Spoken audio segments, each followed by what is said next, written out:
في كتاب الله قلبي صار حي. Ya Rabbal Alamin. Judul kajian kita jelas, menjadi muslim sejati. Sejati bahasa lainnya adalah murni, original, asli, tidak bercampur dengan apapun. Apakah ada muslim yang tidak murni? Ada. Muslim apa namanya? Macam-macam istilahnya. Ada muslim abal-abal, ada muslim pasrah tapi tak rela, ada muslim setengah hati. Dia tetap juga disebut muslim. Bapaknya muslim, ibunya muslimah, tinggal di negeri muslim terbesar di dunia, tapi tidak ada cita-cita seorang muslim dalam dirinya, ish kariman, hidup mulia, au mut syahidan, atau mati syahid. Maka subuh ini di antara tablik akbar yang banyak saya hadiri, inilah judul yang paling berat, menjadi muslim sejati. Karena untuk memisahkan antara emas dengan yang bukan emas, dia harus dibakar. Ada nama cincin swasa. Pernah dengar kata swasa? Swasa itu campuran. Emasnya 20%, peraknya 80%. Maka warnanya agak kemerahan. Cara memisahkan mana emas, mana perak, bakar dia. Dengan api yang sangat panas, nanti nampak dia menggumpal. Emas memisah dan perak pun terpisah. Di saat itulah baru kita akan berkata, inilah emas yang sejati. Begitu juga dengan emas putih. Banyak orang menganggap emas haram. Tapi kalau emas putih tidak haram. Karena warnanya putih. Maka dia tertipu. Karena emas putih itu isinya adalah 80% emas, 15% perak, 5% nikel. Oleh karena campuran itu warnanya putih. Maka dia tetap haram. Jangan terkecoh. Jangan menikah, nanti cincinnya emas putih.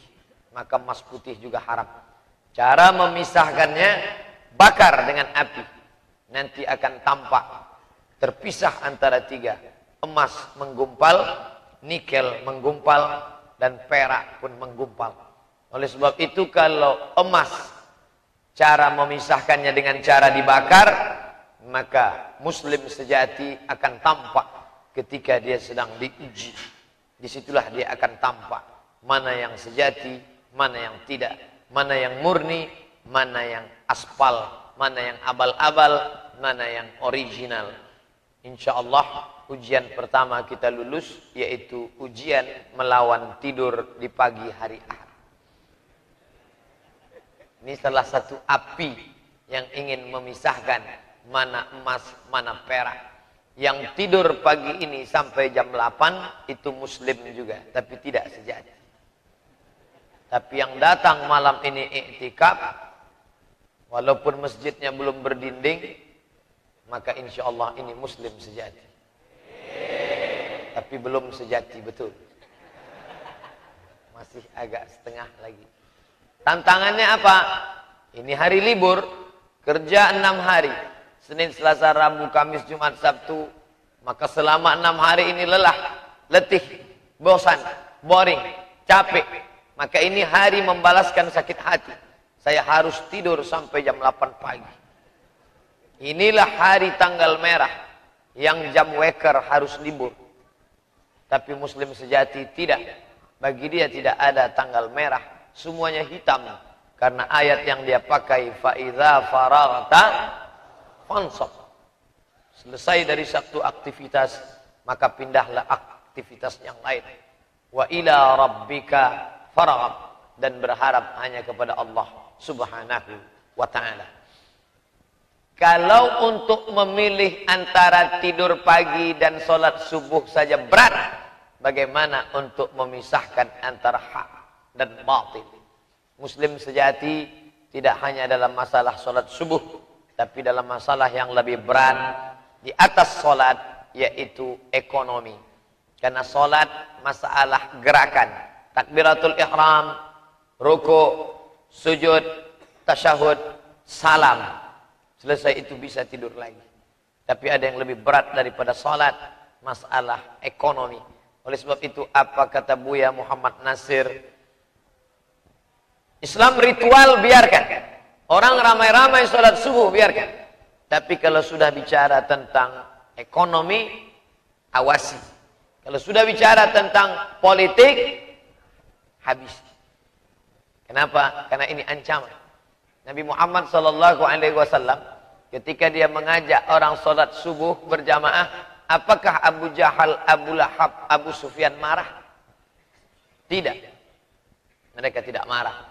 Karena tidak ada yang terganggu kepentingannya. Tapi ketika dia mengajak membangkitkan ekonomi umat di Madinah dengan mendirikan pasar Madinah, dengan berdirinya pasar Madinah, ada yang terganggu. Siapa yang terganggu? Pasar Yahudi yang sudah lama mempraktekkan riba, rentenir, tanam modal sekecil-kecilnya, ambil untung sebesar-besarnya, jerat leher fakir miskin. Nabi datang menyelamatkan mereka. Lalu kemudian membuat satu pasar. Letak pasarnya itu sekarang pintu Babus Salam di Masjid Nabawi yang sekarang. Dulu itu tanah lapang. Dibuatlah pasar. Dan Nabi memeriksa pasar-pasar itu. Nabi masuk ke dalam. Nabi lihat ada tumpukan makanan. Nabi masukkan tangannya, inspeksi mendadak. Ma hadza ya sahibat ta'am. Apa ini? Hei pedagang. Kenapa di dalamnya basah, busuk, berjamur, ditimbun dengan yang kering dari luar. Sehingga kita menyendoknya, yang dalam itu ikut terjual. Kata si pedagang, asabahul matar. Karena hujan ya Rasulullah. Apa kata Nabi? Man ghasyana falaysa minna. Siapa yang menipu kami, bukan golongan kami. Bukan muslim sejati, karena dia sudah menipu dalam barang dagangan. Itu juga terjadi pada zaman sekarang. Makanan yang busuk, yang masih hijau, yang hitam, ditumpuk dengan yang bagus. Apa namanya? Duku. Maka nanti keluar dari sini, masukkanlah tangan kepada pedagang itu, katakan, ma hadza ya sahibat ta'am. Ma hadza ya sahibal duku. Apa kata dia? Asabahul matar, kena hujan. Man ghasyana falaysa minna. Siapa yang menipu kami, maka bukan golongan kami. Disitulah pedagang-pedagang duku akan marah dan mereka akan bergejolak. Ini orang radikal. Dari mana kamu dapat kajian ini? Dari Ustadz subuh tadi. Siapa dia? Ustadz Somad. Ini Ustadz radikal, harus dihabisi. IDDI, Ikatan Duku-Duku Internasional, akan marah. Kenapa? Karena ada kepentingan yang terganggu. Andai Ustadz itu hanya mengajak sholat subuh, mari ramaikan masjid, mari sholat subuh, tidak akan ada yang marah. Pedagang-pedagang lontong senang, karena semua anak muda akan sarapan pagi. Karena ada kepentingan materi. Tapi ketika sudah disinggung periuk belanganya, disinggung kompornya, disinggung tabung gasnya, mereka akan marah dan mereka akan bergejolak. Itulah mengapa mereka harus meracun Muhammad sallallahu alaihi wasallam. Undang dia, dan ketika diundang pasti akan ditanya, apakah makanan yang paling engkau suka wahai tamu terhormat? Saya paling suka kaki kambing bagian depan. Saya tidak katakan tangan kambing, karena kambing tidak bertangan. Kaki kambing bagian depan, makanan kesukaan Nabi Muhammad sallallahu alaihi wasallam. Mereka tanamkan racun sebanyak-banyaknya. Yahudi Khaybar. Kenapa Yahudi marah? Karena pasar mereka sepi, pasar mereka sunyi, gara-gara pasar Muhammad sallallahu alaihi wasallam yang murni, yang mengharamkan riba, mengharamkan rentenir, mengharamkan meminjam uang sekecil-kecilnya dengan bunga sebesar-besarnya, menjerat leher fakir miskin. Mereka marah, ini Nabi harus dibunuh maka perempuan itu menanamkan racun ke dalam makanan. Sahabat yang memakan racun itu mati kontan di tempat. Dan Nabi sempat tertelan racun itu. Mana Jibril? Mengapa dia tidak menolong? Subhanallah, maha suci Allah. Jibril alaihissalam juga bersih dan suci dari tuduhan. Ini hanya ingin menampakkan kepada umat. Begitulah jahatnya yang selalu kita sebut ghairil maghdubi alaihim. Bukan jalan mereka yang meracun Nabi Muhammad sallallahu alaihi wasallam. Lalu kemudian apa yang terjadi? Kata Nabi sempat tertelan air liur mengandung racun itu ke dalam. Tapi ada hikmah di balik itu. Allah ingin menjadikan dia bukan sekedar Nabi, tapi juga dia mati syahid. Dia bukan sekedar Sayyidul Anbiya, dia juga Sayyidus Syuhada. Walaupun akhirnya dia hidup, tapi dia mengaku kepada Sayyidatuna Aisyah radhiyallahu anha, masih terasa sisa-sisa racun Khaybar. Wahai Humairah, wahai engkau Aisyah radhiyallahu anha. Itu pesan yang disampaikan beberapa sahabat. Hati-hati Ustadz kalau minum, jangan minum kalau segelnya sudah rusak, mungkin Ustadz akan diracun. Lalu apakah karena itu Ustadz dari tadi tidak minum? Tidak, saya tidak khawatir sedikit pun. Oleh sebab itu saya minum. Bismillah. Sallu ala Nabi Muhammad. Apa kata Ustadz dari Makassar dalam sebuah ceramah YouTube-nya? Itu pelawak kata dia. Itu orang hanya melawak bisa ceramah sampai ke Malaysia. Kalau pelawak kenapa ditakuti? Kalau pelawak kenapa dikhawatirkan? Apakah mereka khawatir karena berat badannya yang tak sampai 50 kg itu? Kau keras-keras berteriak, kenapa orang tidak takut kepadamu? Lalu kau apa? Kau marah-marah, bid'ah haram. Kenapa orang tidak takut? Lalu siapa yang sebenarnya radikal itu? Apakah ini pelawak syariah? Orang tertawa, tapi ada yang ketakutan di balik tawa itu. Karena yang dia sampaikan adalah kesejatian. Hai Ustadz yang menuduh aku pelawak. Ustadz marah? Tidak. Saya tidak marah aja orang sudah takut. Apa yang saya takutkan? Oleh sebab ini, oleh sebab itu, ini bercerita tentang kebenaran. Lalu kemudian ada yang lebih mengerikan daripada kau singgung masalah ekonomi. Oleh sebab itu jangan bicara ekonomi umat. Ketika video itu viral, judul videonya apa? Belanja ke warung muslim. Mereka marah, ini anti kebinekaan. Ini anti kebinekaan.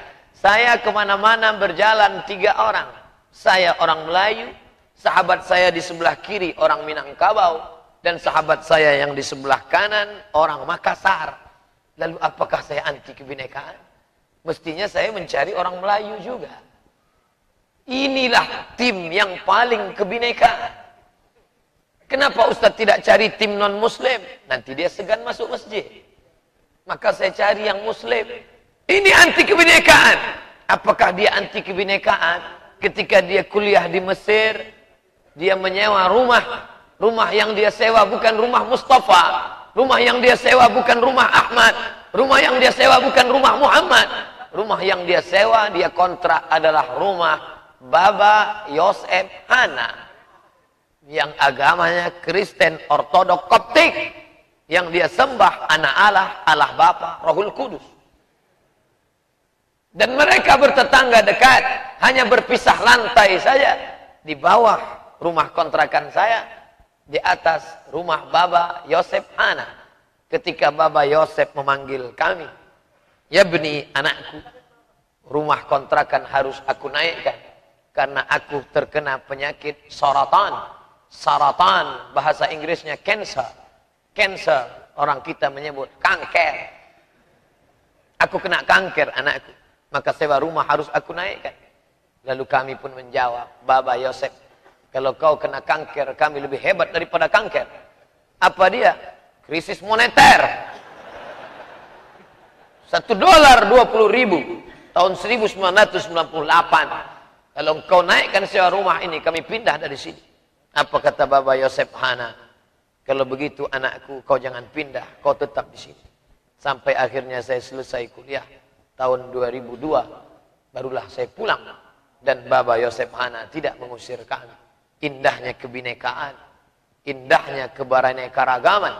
Saya tidak pernah mengambil golok parang panjang, pancung leher Baba Yosef Hana, karena dia berbeda akidah dengan. Kalau ada Baba Yosef Hana hari ini, maka dia akan tersenyum menuduh, melihat orang yang menuduh ini orang anti kebinekaan. Mungkin Baba Yosef Hana akan berkata, aku bertetangga dengan dia hampir 4 tahun dan dia tidak pernah memotong leherku karena memang dia mengontrak rumahku.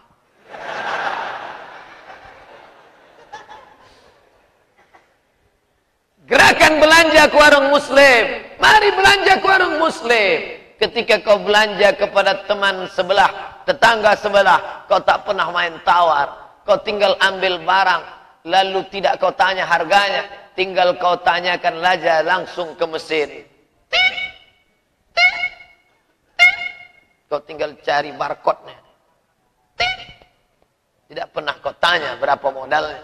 Tapi ketika kau beli ikan di tangan yang mulai keriput karena tua dan dimakan air, dia sisik ikan itu supaya laku, supaya pembelinya langsung memakan dan menggorengnya. Lalu kemudian ketika dia jual, hari mulai panas, jam 12 siang, ikan mulai agak berbau. Datang si penawar, berapa bu? 10.000, 2.000 ya?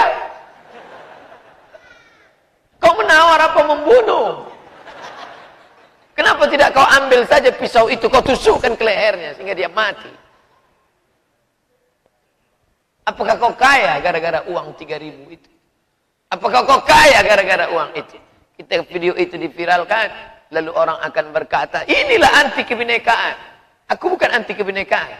Aku hanya ingin menghidupkan leher saudaraku yang akan menyuapkan uang 8.000 itu kepada anaknya yang akan pergi sekolah. Salahkah aku? Salahkah saya? Ustaz hari ini mah ceramah apa curhat? Menjadi muslim sejati tantangannya luar biasa. Ini baru bicara ekonomi. Belum kau buat mall yang besar. Belum lagi kau buat mall syariah. Belum lagi kau buat padang golf syariah. Orang sudah marah. Hanya baru sekedar mengajak orang membeli ikan 8.000, jangan ditawar 2.000. Hanya itu saja yang kau katakan. Ternyata menjadi muslim sejati. Lalu yang selamat itu apa? Yang paling enak santai sekarang itu apa? Marilah sabar. Marilah kita sabar. Judul kajian subuh kita ini adalah tolong hapus ini, buang kalimat ini. Lalu apa judulnya? Bersabar menerima musibah. Kalau motormu hilang, sabar. Anak gadismu dihamili orang, sabar. Istrimu dilarikan orang, kau jet sendalmu hilang, sabar. Jadi dirimu, kaulah yang paling marah pertama. Lalu apa? Hanya engkau yang mengatakan sabar-sabar tapi kau tak sabar. Kau hanyalah munafik yang berbaju sabar. Innal munafiqin, orang munafik fid darkil asfal, di keraknya neraka. Na'udzubillah. Ada yang lebih hebat daripada tantangan ekonomi Islam? Ada.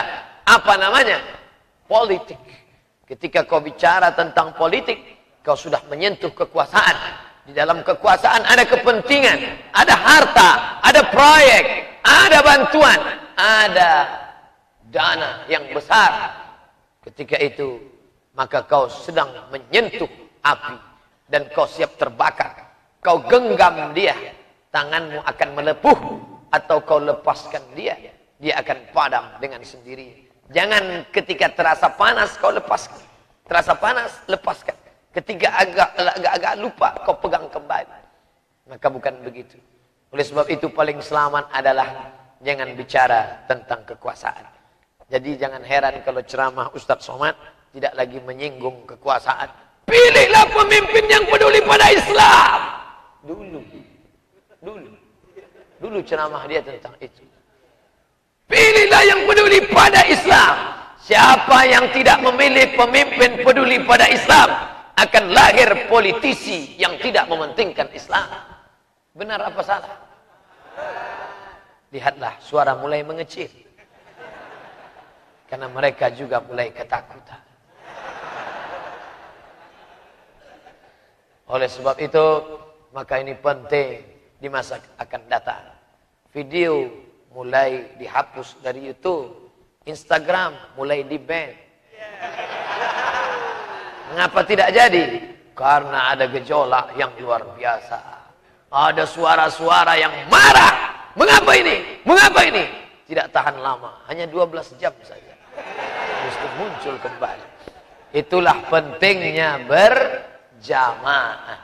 Berjamaah solat sebenarnya di balik jamaah solat subuh ada kekuatan yang luar biasa. Bagi pedagang beda pandangannya dengan politisi. Pedagang bila melihat orang ramai ini dia berpikir, wah berapa lontong sayur yang laku ini. Pedagang dia akan berpikir berapa roti yang laku karena orientasinya adalah berapa barang dagangan yang akan laku. Tapi politisi melihat orang ramai, dia berpikir, ini 2 kursi ini. Oleh sebab itu, gerakan sholat subuh berjamaah harus hidup. Ketika kita di masjid, kita bisa menentukan suara. Dengan ramainya kita, maka sholat subuh berjamaah akan menjadi penentu suara di 2018 dan 2019. Jangan main-main dengan gerakan sholat subuh berjamaah. Jika DPT 300.000 daftar pemilih tetap, maka 150.000 plus 1 kekuasaan ada di dalam tangan. Kalau di sana ada 1.000 masjid dan satu masjid itu ada jamaahnya 1.000 orang, maka 1.000 kali 1.000 sudah berapa? Kira-kira subuh ini kita ada nggak 1.000?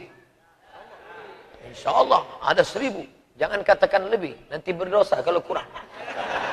Katakan saja kurang lebih. Kita ada 1.000 dan di sana ada 1.000 masjid, maka 1.000 masjid bersatu. 1.000 kali 1.000 sama dengan 1 juta. Dengan 1 juta suara kau sudah bisa menentukan. Sekali kau angkat tangan, kecemasan sudah ada di dalam hati. Ingat. Jadi bukan sekedar angkat tangan Allahu Akbar. Bukan sekedar astagfirullah, astagfirullah. Tapi di balik keramaian itu ada gerakan ekonomi. Di balik keramaian itu ada gerakan politik. Maka di balik itu semua ada besi. Besi. Disebut dia besi berani. Pernah dengar kata besi berani? Apa bahasanya? Magnet. Bahasa kerennya, magnet. Bahasa berani, magnet diletakkan, maka akan datang partikel-partikel kecil seperti pasir yang hitam. Kemana dia pergi, akan lari. Maka besi berani ini harus dihabisi. Kenapa? Karena dia akan menjadi magnet, akan banyak mengumpulkan. Dihalangi dengan kain, dihalangi dengan kertas. Letakkan partikel itu di atas, letakkan magnet di bawah. Putar ke kiri ke kanan, dia akan mengikut. Ustaz, kau tahu? Itu permainan kami waktu kecil. Bila ada yang tersenyum, berarti sudah tua. Karena anak sekarang tidak lagi tahu permainan itu. Ambil besi berani, mainkan, putarkan di pasir, letakkan di atas, lalu putar. Lihat, dia lari, dia lari, dia lari. Ini besi berani harus dihabisi. Karena dia mengumpulkan partikel-partikel kecil. Dia harus difitnah. Dia harus diajak. Dia harus dibunuh. Kalau perlu. Habisi dia. Kira-kira dia suka makan apa? Nanti kita akan masukkan racun ke dalamnya. Itu yang dilakukan dulu oleh Yahudi kepada Sayyidina wa Maulana Muhammad sallallahu alaihi wasallam. Ustaz Somad bolak-balik jamaah berkata, Ustaz nanti kalau naik pesawat jangan minum di minuman pesawat, jangan makan makanan yang ada di pesawat. Ustaz dengarkankah kalimat itu? Tidak. Kenapa? Saya lapar. Saya makan, saya minum. Apakah Ustaz tidak takut diracun? Tidak. Lalu kalau Ustaz mati, saya akan mati syahid. Penggantinya siapa? SIT, Insan Tama. Masuk satu iklan. mereka yang akan bangkit bergejolak. Satu hamba Allah yang miskin, miskin dagingnya, miskin ekonominya, miskin badannya, miskin artinya kasihan. Kasihan kami melihat dia. Di mana-mana ceramah, pasti orang di masjid bertanya, Ustaz sehat?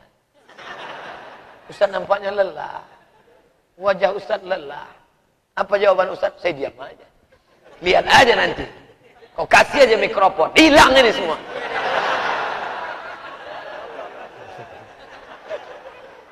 Belum ada apa-apanya amal kita ini dibandingkan dengan Imam An-Nawawi. Imam An-Nawawi tidurnya kapan? Ketika dia menulis lalu mengantuk, tertidurlah dia dengan menempelkan kening ke atas buku. Ketika terbangun dia lanjutkan lagi tulisan. 2 tahun lamanya dia tidak menempelkan kulit belakangnya ke atas kasur yang lembut. Imam An-Nawawi. Lalu kau katakan Abdul Somad itu lelah ceramah kemari. Dia tidur saja, tidur. Di mobil tidur, di pesawat tidur, di hotel tidur. Belum ada apa-apanya. Bahkan kadang sedang sholat pun tidur. Tidak ada apa-apanya kita ini. Belum ada apa-apanya dibandingkan Ahmad Al-Maraghi yang menulis tafsir Al-Maraghi. 10 tahun dia selesaikan tafsir itu. Apa kata dia? Aku sehari tidur hanya 4 jam. Karena aku perlu menulis tafsir Al-Maraghi. Aku mesti memperhatikan anak istriku. Aku juga harus menulis dan berceramah. Mengajar di kampus. 4 jam aku tidur dalam sehari. 10 tahun aku selesaikan tafsir Al-Maraghi. Belum ada apa-apanya kita. Oleh sebab itu bandingkanlah dengan para ulama. Dengan para mujahid fisabilillah. Maka kelelahan kita hari ini. Kantuk adik-adik anak-anakku sekalian akan dibalas dengan surga Jannatun Na'im. Perjalanan ini singkat sahabat. Perjalanan ini singkat kawan. Perjalanan ini singkat sahabat. Tapi kalau kau tidak manfaatkan, yang singkat ini akan menjadi penyesalan yang amat sangat dalam. Jelas. Bainahuma barzakhun la yabghiyan. Antara air laut dengan air tawar. Ada pemisah di tengah. La yabghiyan. Dia tidak akan pernah bersatu. Antara muslim sejati dengan muslim abal-abal. Tidak pernah ada titik temu. Di sana ada sekuler. Di sana ada liberal. Di sana ada komunis. Di sana ada syiah. Di sana ada kafir. Mereka satu. Partai itu bernama Aliansi Ahzab. Kapan? Dulu. Namanya Perang Ahzab. Hizib partai. Hizbani 2 partai. Ahzab partai-partai. Perang itu bernama Perang Ahzab. Karena ada 3 koalisi. Siapa dia? Yahudi, kafir musyrik, dan munafik. Perang itu bernama Perang Ahzab. Tapi juga disebut dengan Perang Khandaq.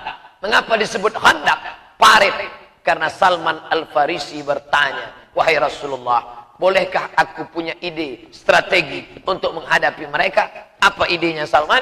Bagaimana kalau kita buat parit panjang? Kita buat parit panjang dan lebar. Sehingga kuda kafir musyrik tidak akan bisa masuk ke kota Madinah. Silakan. Maka digarilah parit panjang. Parit panjang itu bahasa Arabnya Khandaq. Maka perang itu disebut dengan perang Khandaq. Disebut juga dengan perang Ahzab. Koalisi. 14 abad yang lalu sudah diajarkan koalisi. 3 berkoalisi. Kafir, musyrik, munafik, dan Yahudi berkoalisi. Maka jangan heran dengan koalisi-koalisi ini. Karena ini biasa dalam perjalanan panjang. Hanya orang yang baru tahu sejarah saja yang terbengong dan terbingung. Bagi kita ini suatu yang biasa. Di mana Muslim berada? Muslim sejati berada di tengah kancah peperangan. Mereka tidak takut sedikit pun. Kenapa? Karena mereka sholat di masjid. Dan orang yang sholat di masjid itu sifatnya 5. Innama ya'muru masajid Allah man amana billah. Beriman kepada Allah. Wa aqamas salah. Beriman kepada Allah dan hari akhirat. Wa aqamas salah. Menegakkan sholat. Wa ataz zakah. Membayar zakat. Walam yakhsha illallah. Dan dia tidak takut kecuali hanya kepada Allah subhanahu wa ta'ala saja. Takutkah Abdul Somad? Tidak. Mengapa Abdul Somad tidak takut? di sebelah kiriku tentara, di sebelah kananku polisi, di sebelah kananku pengacara, di sebelah kiriku jawara. Apa namanya? Japar. Jawara dan pengacara. Apa yang ditakutkan? Apa yang dikhawatirkan Ustaz Somad? Dari mulai pintu sampai ke dalam, para jawara-jawara dengan golok-goloknya. Luar biasa. Padahal itu diasah tajam. Bukan untuk sekarang. Nanti Idul Adha baru dia keluar. Insya Allah kita semua tidak takut kecuali kepada Allah Subhanahu wa ta'ala. Ternyata dia yang ceramah orang tersenyum. Dia yang ceramah orang tertawa. Orang tidak menganggap itu sebagai sesuatu yang serius. Tapi ada yang ketakutan. Ada yang kekhawatiran. Ada. Ternyata orang kalau sudah takut. Kalau orang sudah takut. Orang tertawa pun orang takut. Dia belum serius saja orang sudah takut. Dia ketawa-ketawa aja orang takut. Dia kurus saja takut. Gimana kalau dia ikut fitness? Gimana kalau dia serius? Orang takut padahal dia baru megang mikrofon. Ini orang harus diusir. Ini orang harus dideportasi. Karena dia bisa merusak suara. Kenapa? Karena suara dia menggelegar. Karena suara dia kuat. Oleh sebab itu kalau masjid-masjid yang tidak siap kayu-kayunya, yang kira-kira tanggal baut-bautnya, maka jangan undang dia. Masjid ini berani mengundang. Kenapa? Karena memang tidak ada kayu dan baut. Karena masjid ini belum siap. Maka yang punya uang banyak, siapkanlah masjid ini. Jangan sampai kita dikutuk Allah Subhanahu wa ta'ala karena rumah megah mewah, sementara rumah Allah dibiarkan. Rumahmu yang besar, 2 lantai 4 kamar, yang kebetulan sama ciri-cirinya, jangan tersinggung. Wah, kebetulan saja. Ingat, rumah kau akan tinggal. Rumah besar kau akan tinggal. Setelah itu apa yang terjadi? Ternyata rumah besar itu diwarisi oleh istrimu. Lalu setelah itu tak lama istrimu menikah dengan brownies. Dulu yang membeli tanah itu engkau. Dulu yang membeli semennya engkau. Yang mencari arsiteknya engkau. Yang menggambarnya engkau. Sekarang yang tersenyum manis di rumah itu siapa? Anak muda yang sekarang menjadi suami kedua bagi istri. Kau di mana? Kau dimakan cacing tanah. Tapi kalau kau pernah belikan 2 kotak keramik, kau belikan 2 sak semen, itulah yang akan menjadi kekal dan abadi. Mana kotak? Keluarkan.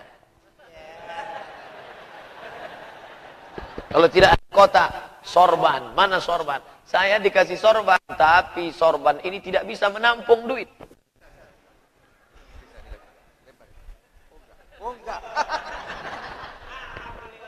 Keluarkanlah, bagilah. Ustadz itu hanya ceramah saja. Ceramah sedekah, ceramah sedekah. Maka dia sendiri pun tak sedekah. Kebetulan untung saya bawa dompet subuh. Jangan dompet-dompetnya. Muhammad Husni Tamrin. Yang ada isinya Muhammad Husni Tamrin. Satu lagi Pangeran Antasari.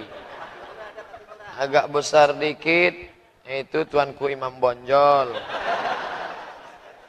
Agak besar lagi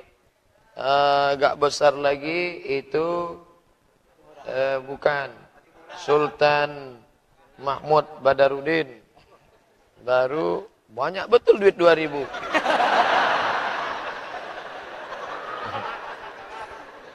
Tak ada yang besar, ambil aja lah semua. Nah. Inilah ceramah yang paling menyedihkan selama ini.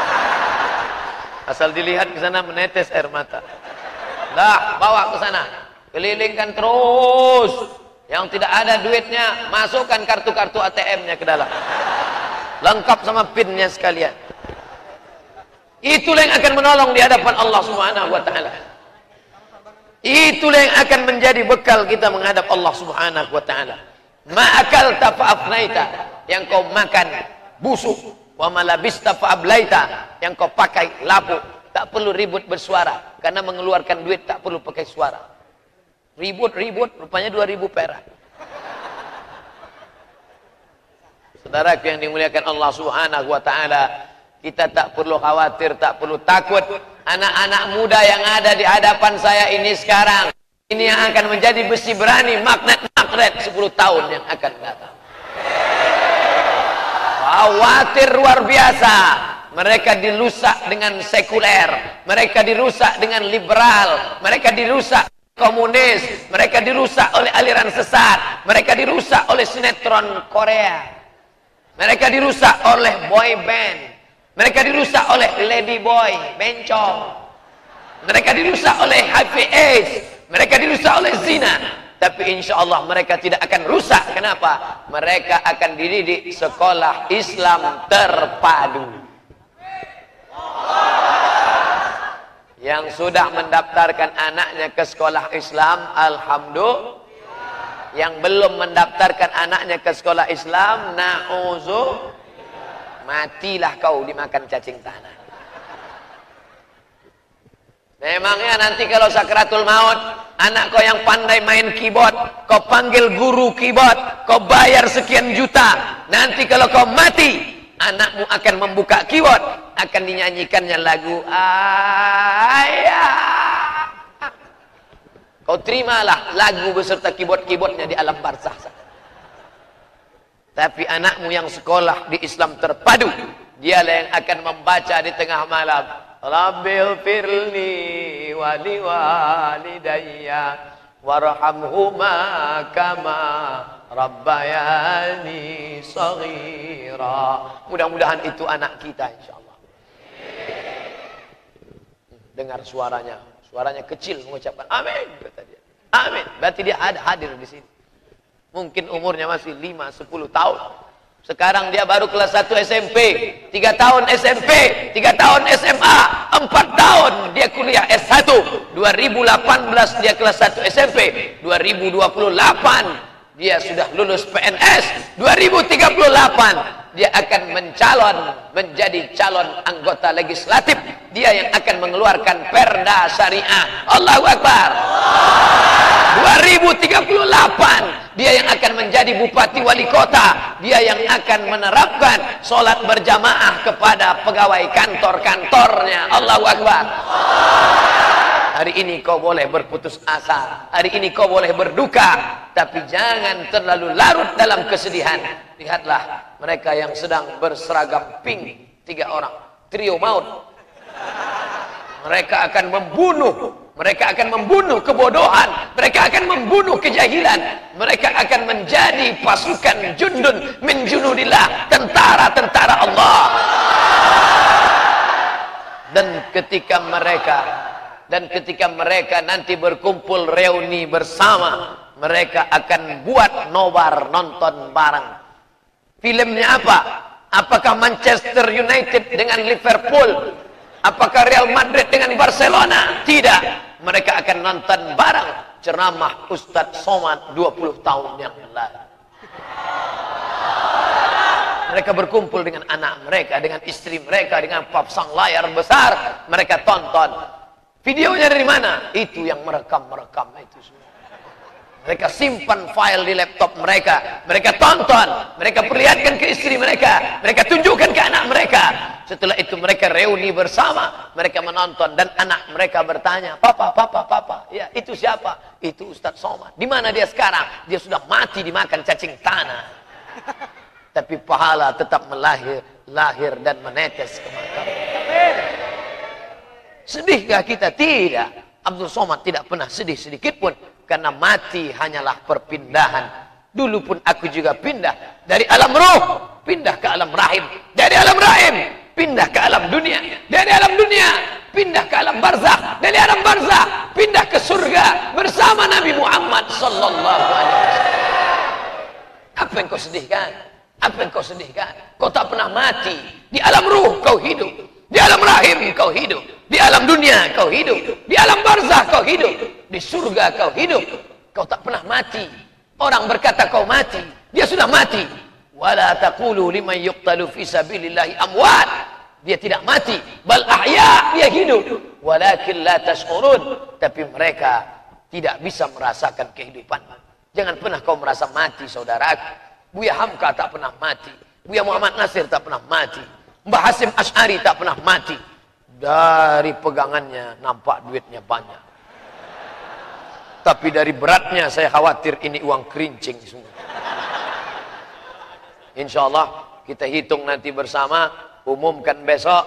Mudah-mudahan hasilnya banyak. Kalau kurang banyak, buat sekali lagi sampai masjid ini benar-benar utuh berdiri. Dan nanti ketika sudah selesai, undanglah saya peletakan keramik terakhir. Jangan undang saya peletakan batu pertama, karena saya trauma. Masjid yang saya letakkan batu pertama sampai sekarang belum selesai. Setiap saya lewat di situ saya merasa berdosa. Dan sampai sekarang saya tidak mau diundang pengajian ke situ. Karena pasti judulnya ya dana ya dana. Ya dana ya dana ya dana dana.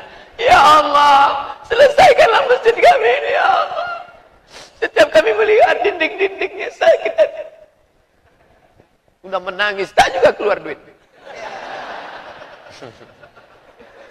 Saudaraku yang dimuliakan Allah Subhanahu wa taala, kita bertemu subuh ini, pertemuan kita ini karena Allah, bertemunya di rumah Allah bersama hamba-hamba Allah yang dikaji hadis-hadis Rasulullah. Tidak ada yang kita inginkan kecuali mencari ridha Allah Subhanahu wa taala.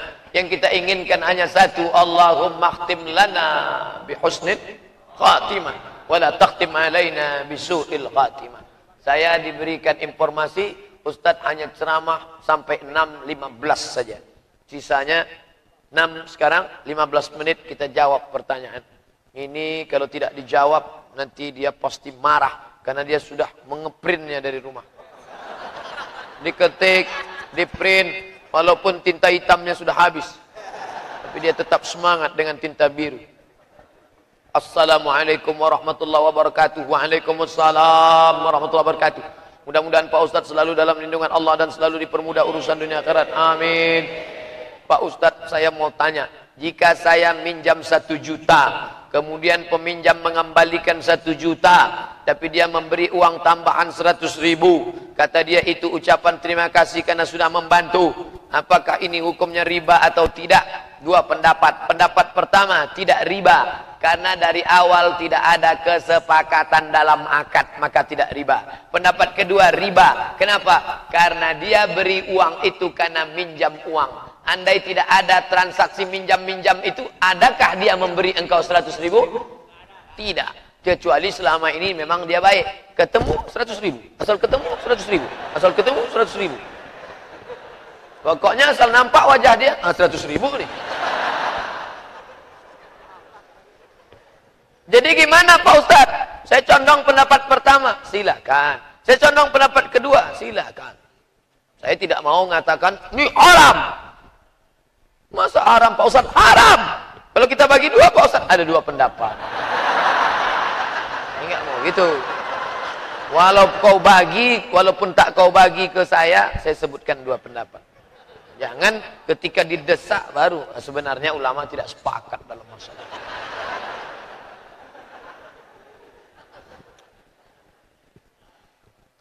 Teman saya minjam uang ke bank konvensional. Pada saat akad teman saya tidak keberatan dan sanggup bayar bunganya. Begitu juga saat kredit rumah, dia tidak keberatan. Saya sudah bilang itu riba, tapi kata teman saya, kalau saling menyetujui tidak riba. Oh, begitu. Jadi kalau sama-sama ridho, saya senang kok. Itu enggak riba. Jadi kalau begitu ceritanya enggak ada zina. Karena orang berzina sama-sama ridho. Jadi yang zina itu kalau diperkosa. Kan itu cerita yang kemarin tentang LGBT itu. Yang homo itu. Kata dia, kalau sama-sama suka, homo sama-sama suka, itu nggak apa-apa. Tapi kalau diperkosanya, lubang taiknya itu baru. Mengapa Kenapa mereka itu merasa tersanjung? Karena yang dipakai istilahnya istilah keren, LGBT. Padahal kan pencinta lobang najis. Kenapa pakai istilah lembut? Ustadz itu vulgar. Jangan pakai lagi ceramah. Saya tidak senang dengan bahasa dia. Berarti kamu pencinta LGBT. Betul kata anak.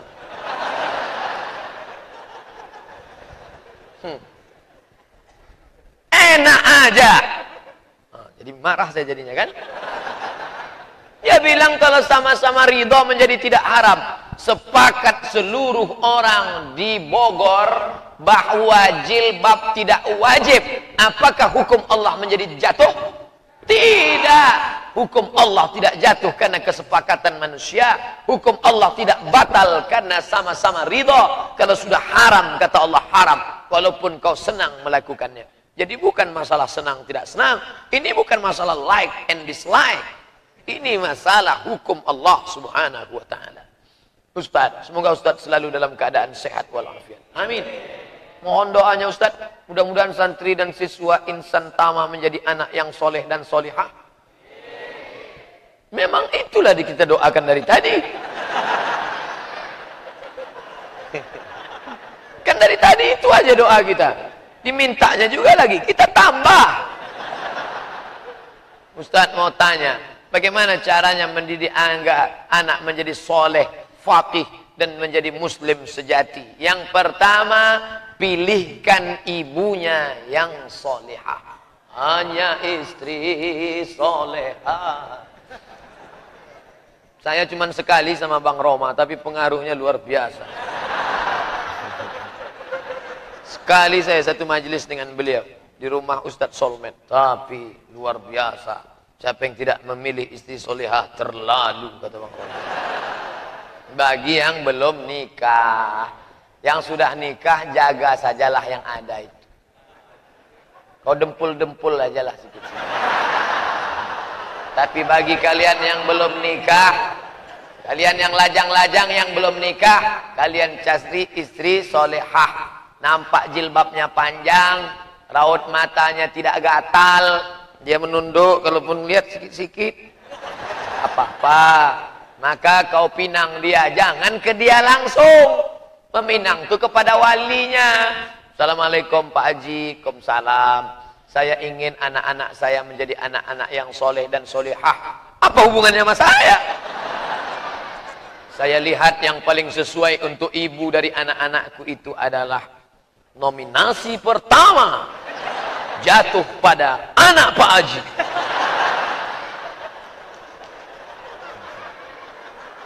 Kata Pak Haji, kau bawa apa? Aku hanya membawa iman dan Islam, Pak Haji. Kata Pak Haji, kau makanlah iman dan Islam. Tapi kalau calon mertuanya soleh baik juga, dia pun ingin supaya cucunya orang baik-baik, dia tidak gila materi harta. Kau nikahkan anakmu karena pria itu kaya, kaya harta akan binasa. Kau nikahkan anak gadismu karena laki-laki itu ganteng. Hari berubah, musim berganti. Pertama dia memang tegap, gambar tatunya ular kobra. Tapi setelah dia kena kencing manis, diabetes, jadi cacing.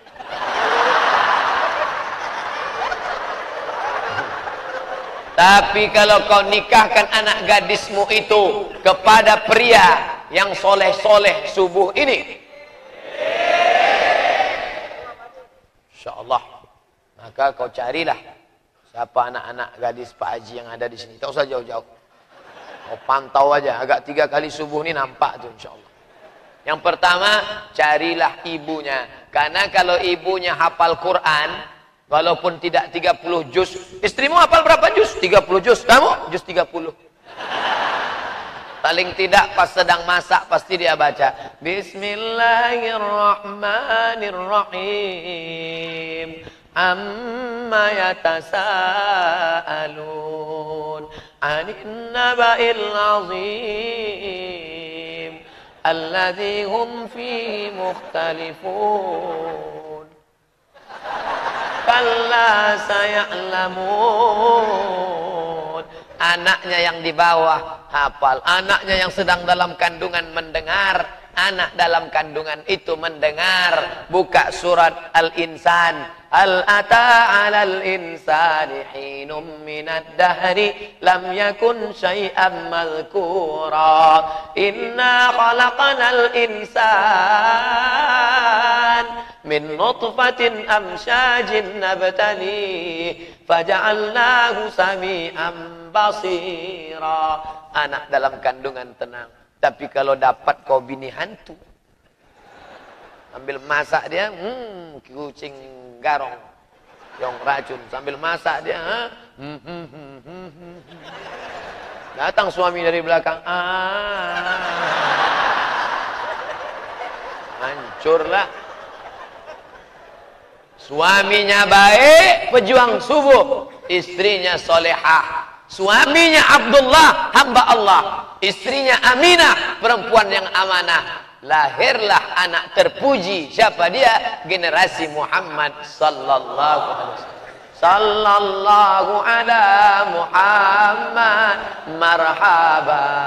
Sallallahu alaihi wasallam marhaba.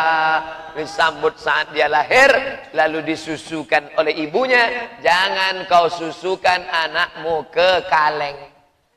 Nanti anakmu jadi besi Robocop. Jangan kau susukan anakmu ke sapi. Nanti dia menanduk ke depan, menyipak ke belakang, menyikut ke kiri, menyikut ke kanan. Mau kau bawa ke masjid? Ayo ke masjid nak.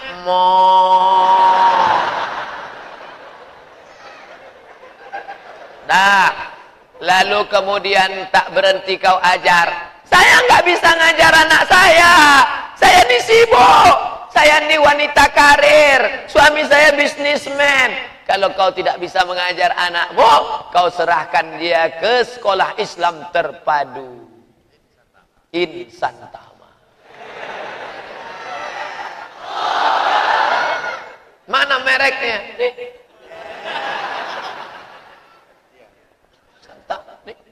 Inilah dia. Insya Allah anak-anakmu akan selamat. Dia pohon kecil. Kalau pohon besar, kau letakkan di luar, insya Allah angin kencang datang, dia tidak akan patah. Betul? Tapi pohon kecil harus kau jaga di dalam. Makanya pohon kecil ini dibawa masuk masjid. Karena kalau di luar angin kencang dia akan patah. Pucuknya akan dimakan ulat. Ulat menyerang pucuknya. Apa kata ulat? Pucuk, pucuk, pucuk, pucuk. Makanya harus dijaga. Yang bisa menjaganya siapa? Kau sekolahkan anakmu SMP. Habis dari SMP dia cabut masuk ke mall. Habis itu apa? Dia beli lem. Buka tutup lem. Maka satu-satunya yang bisa menyelamatkan anakmu hanya satu. Sekolah Islam terpadu. Insan Tama. Dia akan menjadi insan manusia utama di hadapan Allah Subhanahu wa ta'ala. Allahu Akbar. Nah, setelah nanti dia usia mau menikah, jangan kau katakan kau sudah kusekolahkan, kau sudah kukasih makan, masalah nikah cari sendiri. Jangan. Kita harus buat tim fit and proper test. PCM, penerimaan calon mantu. Ketua Abdul Somad LCM. Tim ketua masjid. Tim ketua yayasan. Seleksi saya seksi seleksi. Kamu mau meminang anak Pak Fulan? Iya Pak. Berapa Quran berapa juz? Enggak banyak sih, ada Pak. Berapalah? Nama kamu siapa? Nama saya Anas Pak. Baca Qul a'udzu birabbin nas. Sesuai dengan nama. Qul a'udzu birabbin nas. Mantap. Peserta nomor 2. Nama kamu siapa? Torik Pak. Baca wasama'i wat torik. Wassama'i wat tariq. Mantap kol-kolahnya. Beserta nomor 3. Nama kamu siapa? Imran Pak. Baca Ali Imran. Wah. Panjang nih Pak kata dia. Memang nama saya Imran, Pak, tapi sehari-hari dipanggil Kulhu. Apa baca Kulhu Allah? A'udzu billahi minasy syaithanir rajim. Bismillahirrahmanirrahim. Qul huwallahu ahadun illahus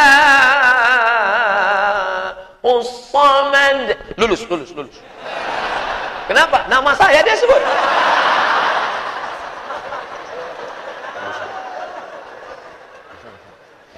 Akidah Islam ada wala dan bara. Bagaimana dimensi wala dan bara dalam masalah politik dan hukum yang harus dilakukan oleh kaum muslimin? Ketika engkau mengambil kertas, di balik kertas itu ada gambar orang. Gambarnya sudah ada. Yang mana yang mau kau coblos? Maka ambillah paku. Saat itu kau sedang wala. Aku memilih orang ini. Gunakan telinga, dengar baik-baik. Bagaimana track record dia?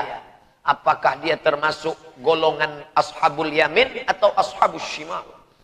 Mata, pandang dia baik-baik. Apakah fotonya putih, orangnya hitam?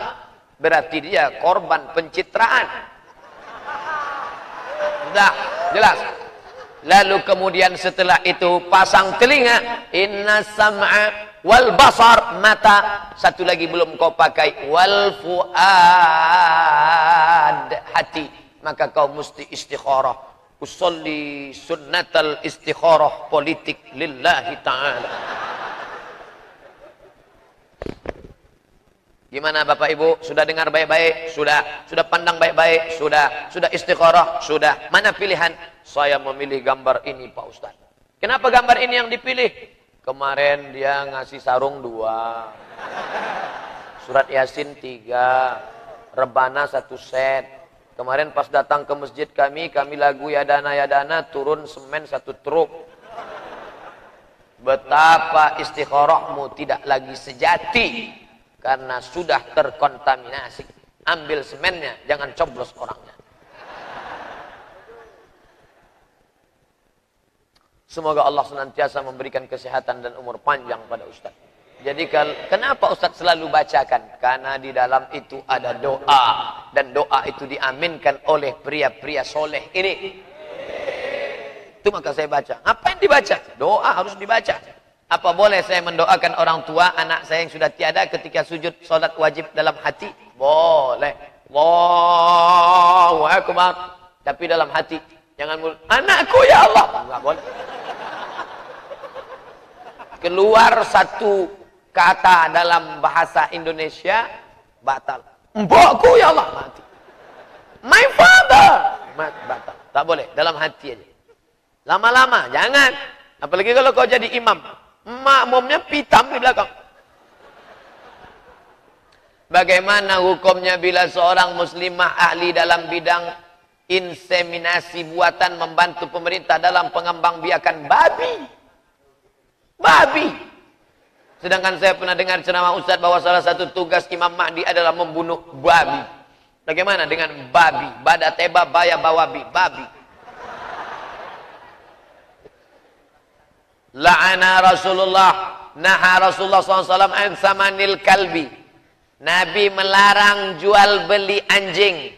Wa mahril baghi, uang dari hasil prostitusi. Wa ulwanil kahin, uang dari dukun. Dukun, prostitusi, anjing. Loh, di situ kan anjing Pak Ustaz. Anjing aja dilarang, apalagi kakaknya. Adiknya aja nggak boleh. Nah, sesuai itu jangan. Nggak ada barokahnya. Padahal kita ini hidup nih mau rezeki itu barokah. Barakallahu fi umrik Ustaz. Dia doakan saya, barakallahu fi umrik. Semoga Allah memberkahi umurmu. Kalau diucapin Allah barakallahu fi umrik, jangan senyum. Barakallahu umrik. Jawabannya wa fikumul barakah. Kau pun juga dapat berkah. Atau wa iyyakum yutu. Ustaz saya mau tanya, sekarang lagi musim pilkada, ya? Yang enggak pakai musim itu pilkabe.